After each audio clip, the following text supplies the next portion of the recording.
Coming Out Day is a celebration. There's a community here waiting for you. We're here for you. We're here to support you. I am part of the community now.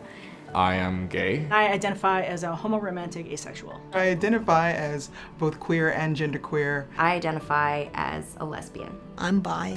I tell people as often as I can.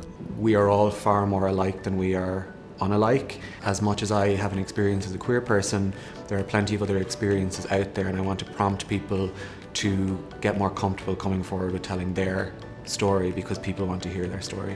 International Coming Out Day means a lot to me. The thing that I think I did worry about was, what does it mean to be a member of this community and, to want to have a family? And, this was before gay marriage was legal. This was before even domestic partnerships started to become a thing. It was certainly before children and gay parents was something that was well known. It wasn't unheard of, but it was so rare. The most liberating part was just the peace I got in my mind. That's when I came out, and then when everything was open out to everybody, and then I do not have that struggle anymore, and I'm very clear on that now. Coming out was a big deal for me. I grew up queer in the Midwest in the 90s. It was not really a really fun time to be gay, or a fun place to be gay. And it was a hard thing because I was raised in kind of a religious household. My dad was Catholic, my mom was Baha'i. So I had a lot of internal strife about that.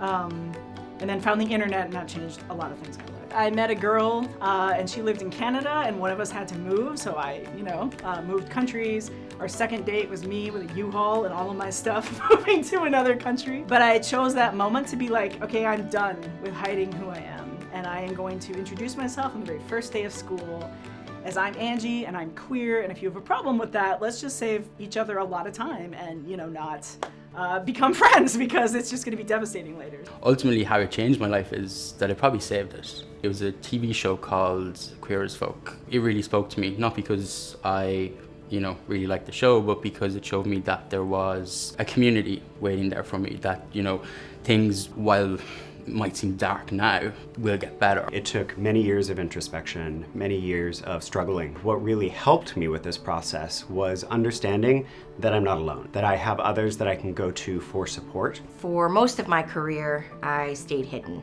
I was in the closet. I worked in corporate environments where I was under the impression that it wasn't professional to be gay. When I started working in the tech industry and I saw somebody living authentically and being out and open about who they were, I was in awe that here's this person just showing up and talking about their life freely. And I saw everybody embrace them and support them.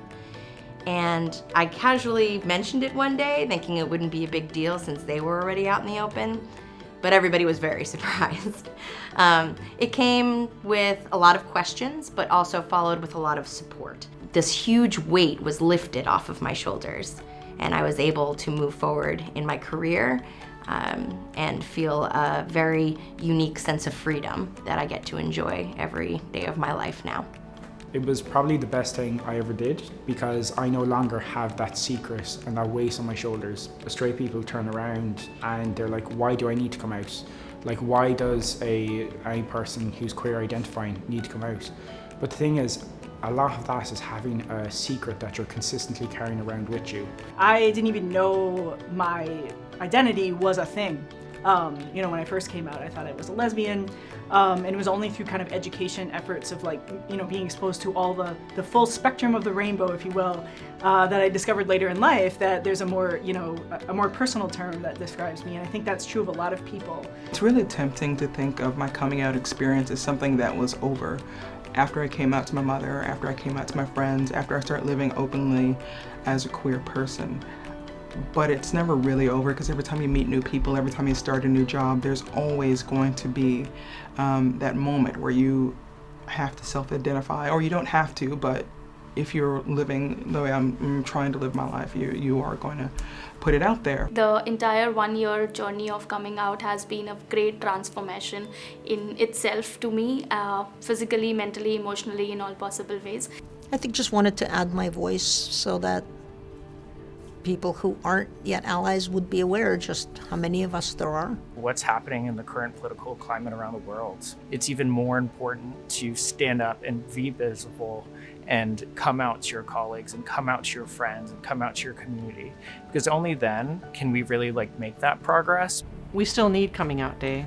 We're not so far along as a species that we can say it doesn't matter, because it still does. Those of us who can share our story should. Representation does matter. This is not just a trite saying. Representation matters. To actually hear these positive queer stories from people, and it's actually a positive experience. It gives people hope, and hope can achieve a lot of things in the world. If there's anything in life that you can be kind. It can make a huge difference to your life.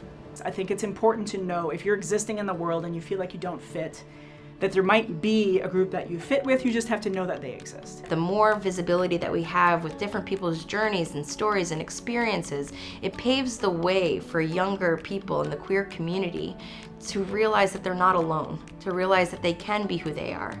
And sometimes the journey is really hard, but it does get better.